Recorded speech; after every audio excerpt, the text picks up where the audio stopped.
and welcome to Revolutions.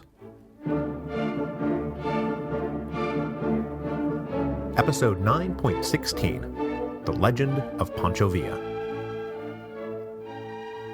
Last week, we kick-started the second phase of the Mexican Revolution, which began immediately after the 10 tragic days consumed Francisco Madero. The Constitutionalist revolt, led by Governor Venustiano Carranza, took up arms to avenge Madero and restore the Constitution. But they were also aiming for a more thoroughgoing purge of the old Porfirian order, so this next phase of the revolution would be far bloodier, with no prisoners taken and no quarter given. The Mexican Revolution was now a Bolivar-style war to the death. And no one came to personify this next phase of the revolution better than the man who, along with Emiliano Zapata, practically defines in his own person what the Mexican Revolution was all about: Pancho Villa. Pancho Villa has been kicking around our story ever since Abraham Gonzalez recruited him to fight for Madero way back in November of 1910. And though Villa was often frustrated with Señor Madero's delicate sensibilities, he never considered himself anything but a loyal Maderista. He did not follow Pascual Orozco into revolt, and instead joined the state militia as a colonel to fight for Madero and against many of his old comrades. But we saw his reward for this loyalty in episode 9.13. He was busted by General Victoriano Huerta on trumped-up charges in June of 1912 and sentenced to death. And it was while standing in front of the firing squad begging for his life that the stay of execution arrived from President Madero. 5 minutes later, and Pancho Villa would have been dead, a forgotten footnote in history. But that stay of execution was not a pardon. Still in custody and still accused of theft and insubordination, Villa was shuffled onto a train and sent to prison in Mexico City. And I should add, before we move on, that there is good evidence that Huerta ordered Villa executed on the way, and the officers down the line either ignored the order or did not receive it. Villa does have a knack for slipping the noose. Pancho Villa sat in jail for the next 7 months. This stint in the big house helped transform him from merely a loyal soldier to a particular set of politicians to the fully realized revolutionary caudillo that he would become. The Federal District Penitentiary was full of political prisoners from all over Mexico, and Villa was introduced to leaders and ideas he might never have encountered had they not all been locked in the same box together. Among those Villa met was the Zapatista leader Hildardo Magaña, who we'll talk about more down the line, because Magaña is one of the men Zapata himself trusted above all others. Magaña was the first to show Villa a copy of the Plan of Ayala, with its uncompromising call for land and justice for the people, and endless war against the corrupt hacendado bosses. With nothing else to do, Villa also had plenty of time for deeper reading. He read a long book on Mexican history and came to understand how things had come to be this way. He also knocked out Don Quixote and the Three Musketeers. So even though Villa would never tire of portraying himself as just a poor dumb boy, his alleged illiteracy was always an exaggerated pretense. Villa also had a lot of time to stew. He wrote frequent letters to Madero being like, "Okay man, enough is enough, I'm your faithful servant, you can get me out of here any time now," which was true. Villa had not only been one of Madero's first supporters, he had stayed loyal even after most of those first supporters had followed Orozco into rebellion. Villa even stayed loyal when friends of Bernardo Reyes and Felix Diaz came around asking if maybe Villa would like to get out of jail if he supported their insurrection. But Villa rebuffed their advances. And for this, from Madero, who had the power to pardon and get Villa out of jail, Villa got nothing. Because unfortunately for Villa, this was the heyday of Madero screwing over his friends to please his enemies. General Huerta insisted on Villa's guilt, and Madero didn't feel like he could alienate Huerta by letting Villa go free. I mean, Huerta might, stage a coup or something. By the fall of 1912, Villa was still sending letters to Madero, but he was also starting to realize that he might have to take care of things himself. A resourceful bandit with a knack for slipping the noose can surely stage a jailbreak. So, Villa set about planning a jailbreak. His first attempt involved bribing his way into possession of key molds for the cell doors.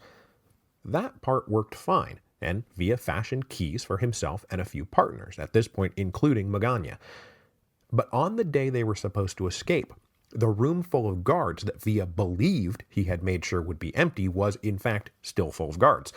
So the prisoners had to race back to their cells before they were discovered and executed. Villa was then transferred to another lower security prison, and he dedicated himself fully to the task of escaping. A gregarious and charming presence with access to a little bit of money on the outside, Villa befriended a clerk in the prison and started exchanging gifts for favors.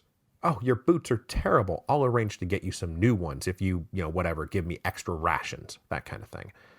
After a while, the clerk wasn't just friendly with Villa, but he had decided he liked Villa more than he liked his job. So the clerk worked out how to smuggle in a saw and the kind of business suit worn by lawyers who were constantly coming and going from the prison. On Christmas Day, 1912, Villa finished sawing through the bars of his cell. He put on his new business suit, and then he met up with his buddy the clerk. Then the two of them walked out, side by side, right out the front door, pretending to be engaged in a deep conversation, with Villa sort of covering his face with a handkerchief in case he was recognized. Outside, a car was waiting for them that drove them to Toluca. From there, they boarded a train to the Pacific port of Manzanillo.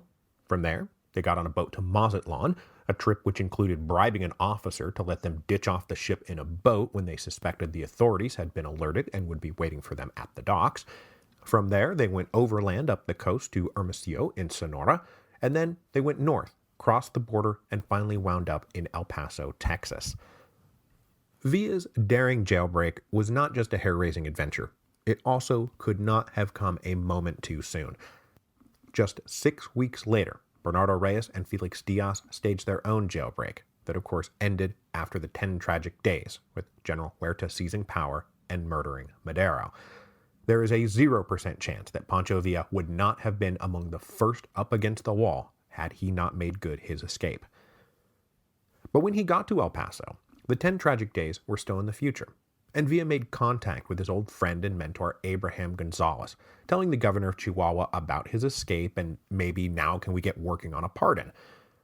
Unlike Madero, Gonzalez had spent Villa's time in prison doing everything he could to get Villa out of jail. But even though Gonzalez was as inner circle a Maderista as it gets, even he could make no headway with the president. Left with practically no alternatives, Villa was possibly flirting with the idea of going into open revolt, or at least he was threatening to, when word of the 10 tragic days came. When Villa heard about Madero's death, whatever bitterness he had had about his treatment over the past year vanished. From this day forward, whenever Villa talked about Madero, it was always with a sort of sorrowful fondness. Senior Madero was always remembered as a good man who had tried to do good things for Mexico. And now that Madero was dead, Villa had a martyr he could fight for, a cause that transcended whatever Madero may have been in life. Gonzalez, of course, contacted Villa immediately and said basically, get your stuff together, we're going back into revolt against Huerta. But within days, Abraham Gonzalez was also arrested. So Villa made contact with old Maderistas in El Paso, who gave him $1,000 to cover some expenses. Never a deadbeat, Villa paid off all his debts in El Paso for the hotel he was staying at and the food he had eaten, and then he put together a small crew to sneak back into Mexico. On March the 6th, 1913, Pancho Villa crossed back into Mexico. With him were 8 followers, including, I should mention, the friendly prison clerk, who was now a deserter and a rebel. They had with them 9 horses, 9 rifles, 4,000 cartridges, 2 pounds of coffee, 2 pounds of sugar, and 1 pound of salt. From these supremely humble origins, Villa would build the División del Norte, the single strongest revolutionary army Mexico had ever seen. Now, as we'll see, the Revolutionary War Villa was about to wage did have an ideological dimension to it. But for him, this was also deeply personal. Who had Villa pledged his loyalty to all these years? Francisco Madero. And Madero had now been treacherously murdered. And who had treacherously murdered him? Victoriano Huerta, the man who had tried to kill Villa himself, and when that didn't work, made sure Villa stayed locked up in prison for 7 months. So Villa was fighting for the saintly Madero and against the devil Huerta with equal passion. And then Villa's personal drive for righteous vengeance was driven deeper still when he was given news that broke his heart and upended his plans. Abraham Gonzalez had been executed. Villa was never shy about saying Gonzalez had plucked him out of useless and aimless violent obscurity and put him on a noble path. And had things gone differently, had Gonzalez not been arrested and killed, there's no doubt that Villa would have put himself at Gonzalez's disposal, and together they would have formed a powerful team. Gonzalez as the political leader, and Villa his greatest general. Together they would have certainly become the center of revolutionary gravity in the North. I mean, if anyone was the true heir of Madero, it was Abraham Gonzalez. But now Gonzalez was dead, and Villa was filled with an all-consuming drive to punish those responsible. And he didn't just mean Huerta. He meant the whole system. As he wrote in his memoirs about Gonzalez, who he always called that noble martyr for democracy, Villa said that Gonzalez, quote, invited me to fight for the revolution, for the rights of the people that had been trampled on by tyranny. There I understood for the first time that all the suffering, all the hatred, all the rebellions that had accumulated in my soul during so many years of fighting had given me the strength of conviction and such clear will that I could offer my country to free her from the snakes that were devouring her entrails. Villa now found Chihuahua in a superficially similar state to what it had been when he first took up revolutionary arms back in November of 1910. Even though the 10 tragic days was just 3 weeks in the rearview mirror, dozens of independent insurgent groups had declared themselves in rebellion. But many things had changed in the last 2 years.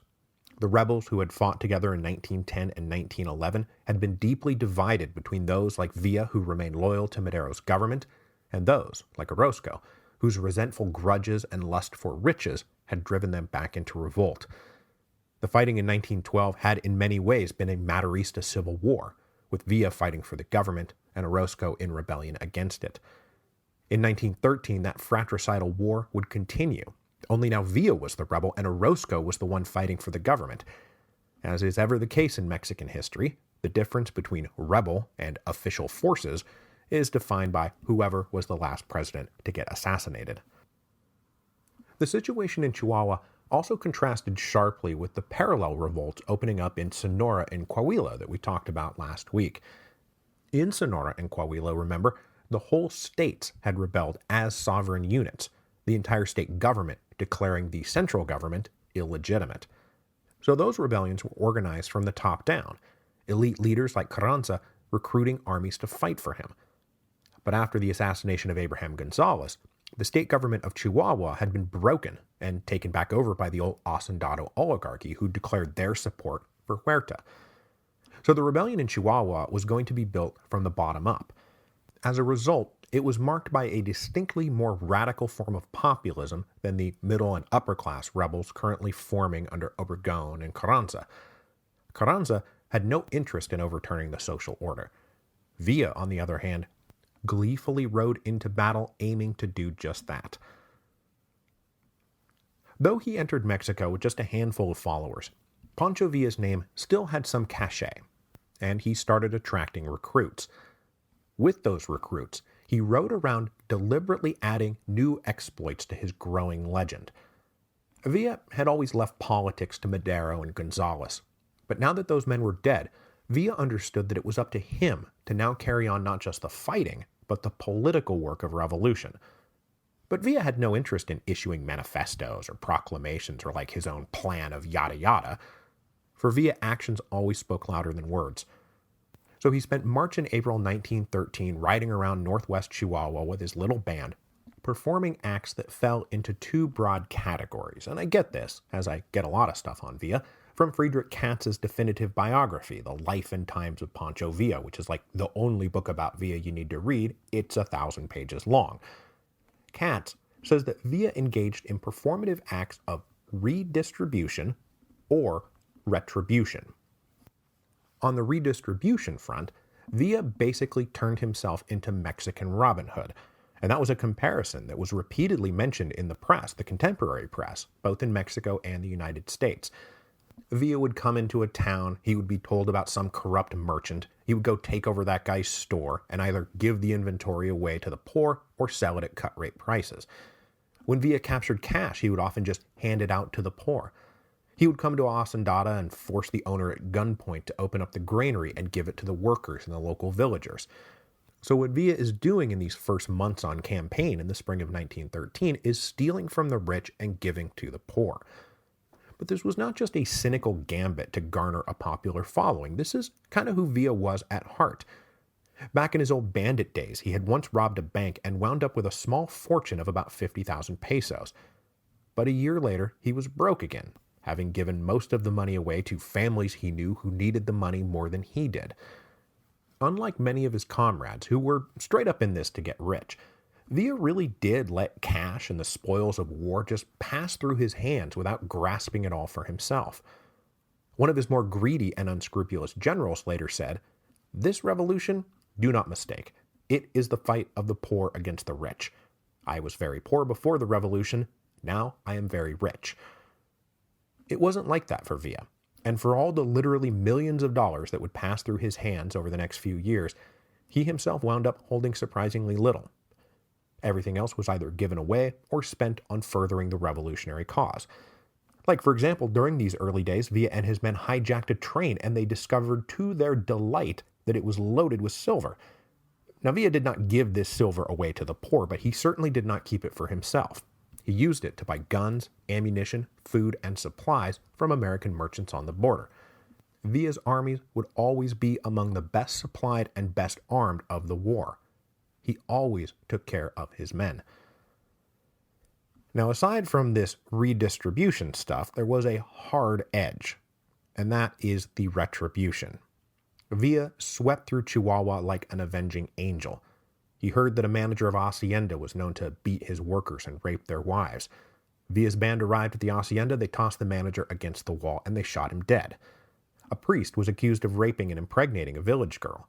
Villa ordered him executed, and only after others in the village interceded that Villa settled for forcing the priest to stand at a pulpit in the town square and declare his crime openly. Villa had no time or patience for corrupt bosses and police officers, for cruel hacienda managers, for rapacious merchants and bankers. And he also had no time for the formalities of the court system. Give him a few credible accusations and that was all he needed. Villa's justice was swift, righteous, and permanent. And this combination of redistribution and retribution, Robin Hood and avenging angel, made Villa like a superhero to the people of northern Mexico. And he was as loved by those people as he was feared by the bosses and their lackeys. He added to his growing legend as defender of the honest Mexican by also not focusing his wrath just on the bosses, but also on truly criminal bandits who, no less than the hacendados, terrorized and robbed the honest folks of Mexico. Villa and his men relentlessly hunted down bandit gangs and with the same ruthless, avenging energy, executed them whenever they were caught. Pancho Villa was turning himself into the bringer of righteous justice, and the people loved him for it. The growing legend of Pancho Villa led both men and women to volunteer to join his little army. Mostly, Villa drew from the lower middle classes and the peasants of the region. Cowboys from the ranches, artisans from the towns, muleteers working the mountain trade routes, tenant farmers and miners. Villa especially loved miners because they never got homesick. But contrary to his reputation as a wild outlaw king, these new recruits found that Villa was very strict about discipline in his ranks. Unlike the other rebel leaders, he did not allow his men to loot and pillage. Pillagers were publicly executed. If you abused the local townspeople, you were shot.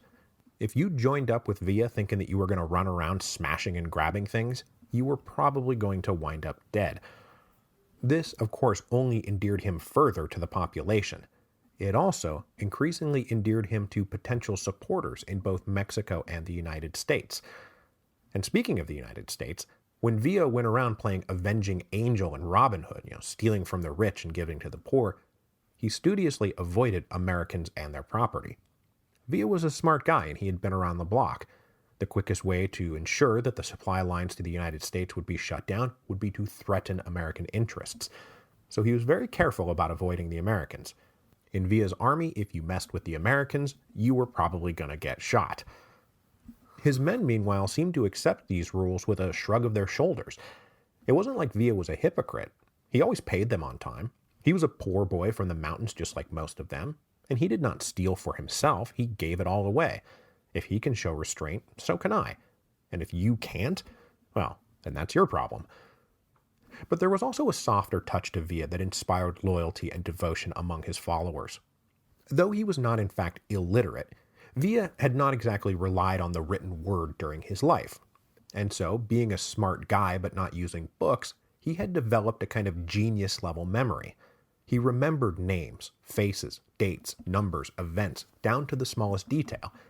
So Villa could walk up to some guy he hadn't seen in 3 years, greet him as an old friend, remember his name, the name of his children, remember some time they had shared together. Details that everyone just kind of expects to be forgotten. And when they're not forgotten, when you're not forgotten, it's enormously flattering. So there's that old question, is it better to be loved or feared? Pancho Villa said, why not both? By June of 1913, he was leading a small army of about 700 well-trained, well-disciplined, highly motivated soldiers. Though Pancho Villa's ambitions after returning to Mexico were probably at this point already quite grand, Villa was smart enough to not try to set himself up as a leader independent of Carranza. Like I said, if Abraham Gonzalez had lived, then yes, Villa and Gonzalez probably would have either forced Carranza to subordinate himself to them, or just muscled him out of the revolution altogether. But as it stood, Villa had no broader national allies, and no clear links to the upper middle classes that Carranza could call on. So it was a no-brainer for Villa to simply sign on to the Plan of Guadalupe when it started being circulated in April. He recognized Carranza as the first chief of the constitutionalist revolution. And it's not like Carranza was giving him orders. But Villa did have grander ambitions, and he did not really trust Carranza. But before he could challenge Carranza, he needed a much larger army. 700 guys is not going to get the job done. So Villa set himself to the task of getting the other rebel leaders in Chihuahua to submit to his authority. Villa was far from the only rebel leader in the state. I mean, he wasn't even leading the largest army.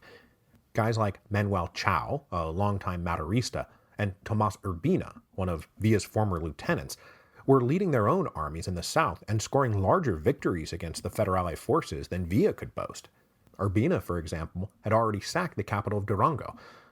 This array of uncoordinated rebel forces had so far been highly effective, and they had forced the federal army to withdraw from the wild country and concentrate their forces in the principal cities. So for the moment, there was no good way to tell one of these independent leaders, hey, we need to unite, and not just unite, but unite under my authority. Because the response would be, why? I'm doing great. Now, luckily for Villa, at least Villa's ambitions, things started going not so great for the rebels in July of 1913. Huerta finally woke up to the fact that the rebellion in Chihuahua was every bit as dangerous as the rebellion in Sonora, and so he sent in reinforcements. Specifically, he sent in a man every rebel in Chihuahua knew personally, Pascual Orozco. Orozco is now acting not as a revolutionary hero, but as the strong arm of a military dictatorship. But though he was now a turncoat, Orozco was still the best of them. In July, he and about 1,000 men departed the key city of Torreon and marched north towards the capital of Chihuahua City. Up until now, the rebels of southern Chihuahua had mostly been dealing with unenthusiastic federal armies composed of timid officers and sullen recruits who were more than happy to just hole up in their cities. But Orozco and his men were of an entirely different sort. They were well-tested and experienced fighters who had little pity or mercy. They were brave in battle, and they were committed to winning, if only to gloat over their enemies and maybe plunder a nearby town. Against this much more determined foe, the disorganized rebel armies were defeated in battle after battle, and for the next 2 weeks, Orozco cut a violent and bloody swath through the 300 miles separating Torreon and Chihuahua City. Playtime was over. Huerta's hope was that this solid punch to the nose, or gunshot to the back, whichever, would cause the rebels to give up and disperse. Instead, it had the opposite effect. They decided they needed to unite. And among them, there was only one man with the name, the reputation, and frankly the unblemished record to unite them under one banner: Pancho Villa. Not that they liked the idea. Every one of these guys fancied themselves a great caudillo warlord, and they enjoyed their independence. I mean, part of the fun of leading a revolutionary army into insurrection is that no one gets to tell you what to do anymore. but they also realized that a more concerted and more attentive counteroffensive from the federal government, now strengthened by Orozco's talent and veteran troops, meant that if they did not join together, they would be crushed separately, one by one. A few of the smaller-time leaders had already presented themselves to Villa and agreed to follow his orders. After Orozco's campaign in July, the pace of Villa's consolidation of power only quickened. Not that this was a frictionless transition. A personal meeting between Villa and Manuel Chao got heated enough that Chao went to pull his gun on Villa, only to find that Villa was quicker and already had his gun pointed at Chao's head. And that's how Chao came to submit himself to Villa's authority.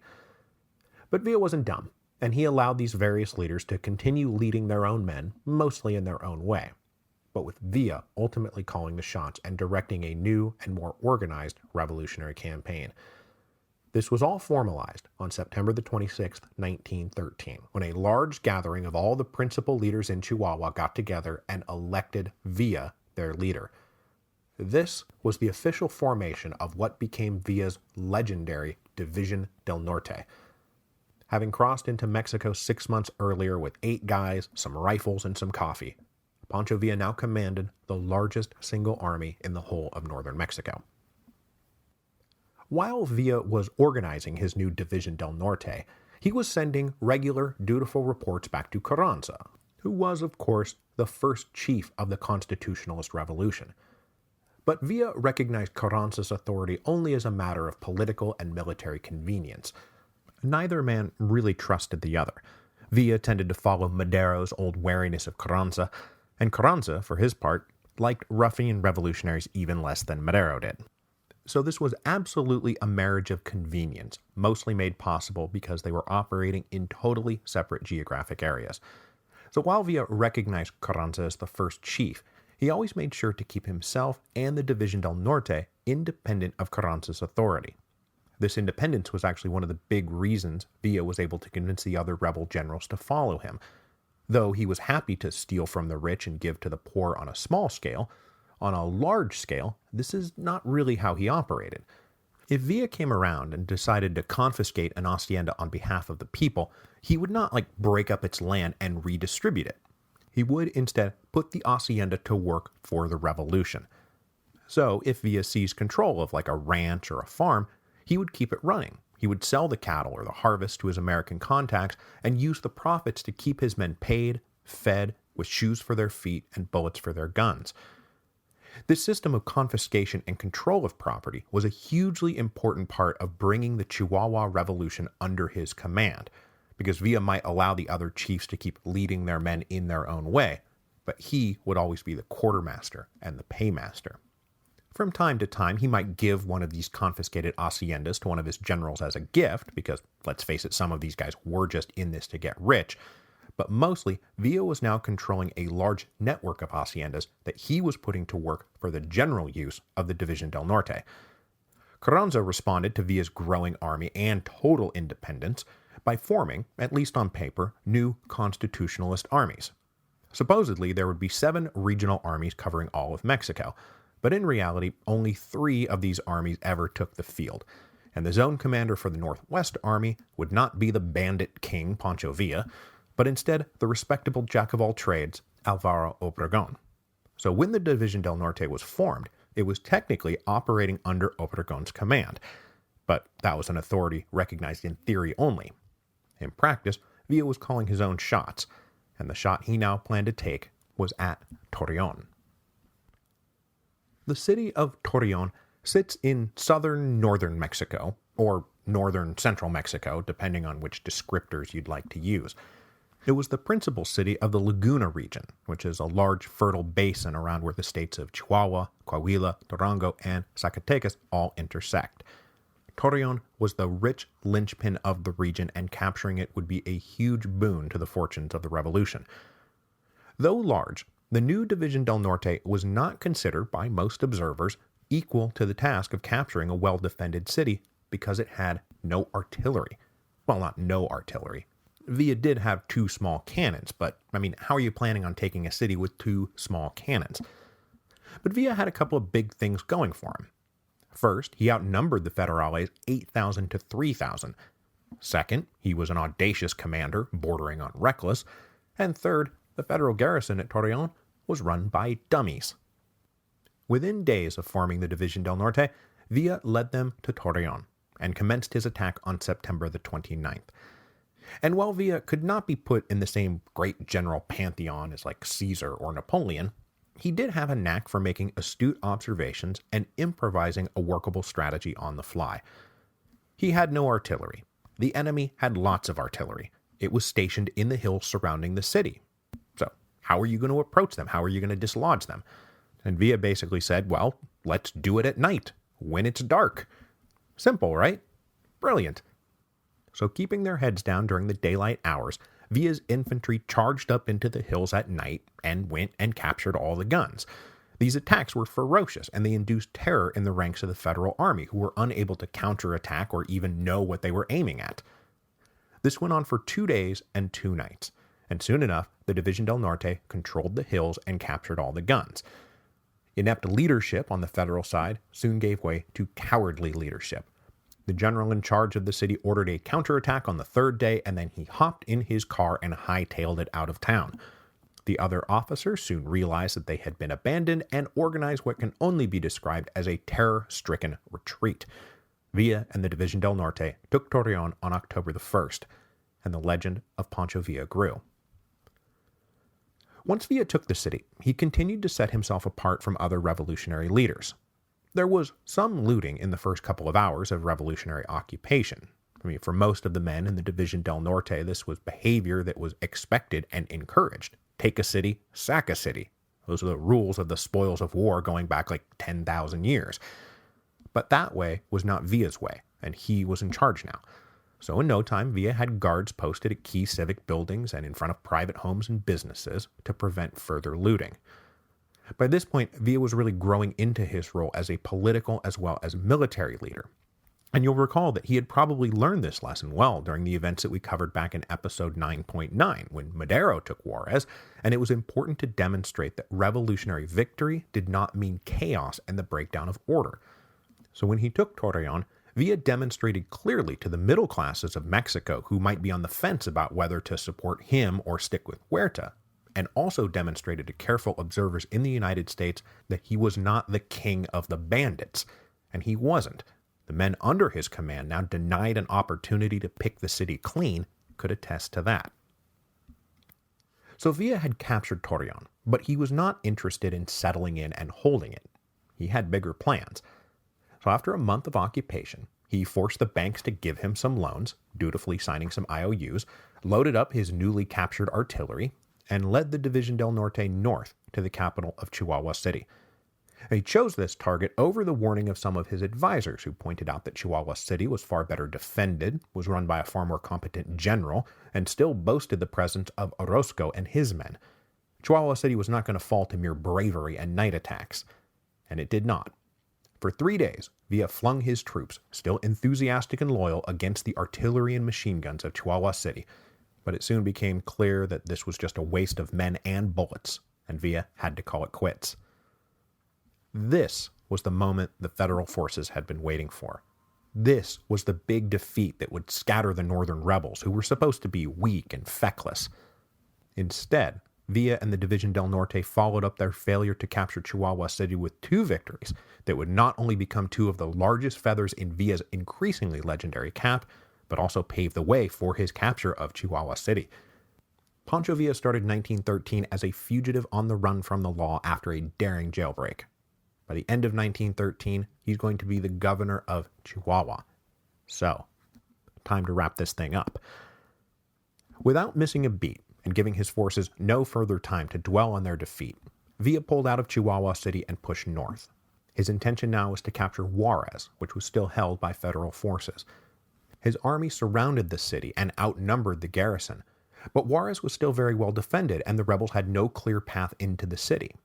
Tensions were beginning to fray the cohesion of the División del Norte. Was Villa in fact up for this? But then a bit of the old bandit cunning showed up. A train that regularly traveled between Juarez and Chihuahua City was located and followed. Villa's men hijacked the train, and they got a hold of the conductor before he could report said hijacking. Then the conductor was ordered to send a telegram back to Juarez that read something like, "I've got credible reports Villa's forces are nearby. What should I do?" As Villa expected, the authorities in Juarez cabled the response. They said, "Come back." So the train started rolling back to Juarez, now of course loaded with 2,000 hand-picked rebel soldiers. At every station, Villa's men got out first, got a hold of the local telegram man, and forced him at gunpoint to cable Juarez that the train is coming and that there are no problems. So at about 2 a.m. on November the 15th, this train rolled into Juarez and no one suspected a thing. When it docked, those 2,000 men fanned out across the city and took control of Juarez practically without firing a shot. I mean, it was 2 in the morning. Most of the soldiers in town were either out carousing or fast asleep. When they woke up the next morning, they blinked through their hangovers and discovered that Pancho Villa and a huge rebel horde controlled the city. And the legend of Pancho Villa grew still larger. The minute he took Juarez, Villa started getting reports that the garrison in Chihuahua City was preparing to head north and confront him. Choosing to make his stand in an open battle rather than hunker down to endure a siege, Villa moved his army about 35 miles south of Juarez near the Tierra Blanca railroad station. There, the División del Norte waited for a battle that would decide the fate of Chihuahua. Villa picked his ground well. It was on low hills overlooking sandy dunes that would bog down and infuriate his enemy. On November the 22nd, 11 federal troop trains rolled up from the south, and the fight was joined. The Battle of Tierra Blanca lasted for 3 days. Both the División del Norte and the Federal Army relentlessly attempted to outflank each other, but waves of infantry and cavalry running in both directions were unable to break the entrenching stalemate. Though he now did have some artillery, Villa and his men were not super adept at using it yet, so they endured far more pounding than they delivered. On the third day, Villa decided to launch an all-out attack. He sent his entire infantry right up the middle. Villa was a clever general, but no one ever accused him of being a subtle one. While this full frontal assault was unfolding, he led his cavalry in a double envelopment that hit both sides of the federal forces at once. This coincided with some well-placed dynamite that blew up one of the federal trains, causing panic and confusion in the ranks. The federal army broke and fled, leaving 1,000 men dead on the field. They retreated all the way back to Chihuahua City, but they had been forced to abandon their artillery and most of their baggage.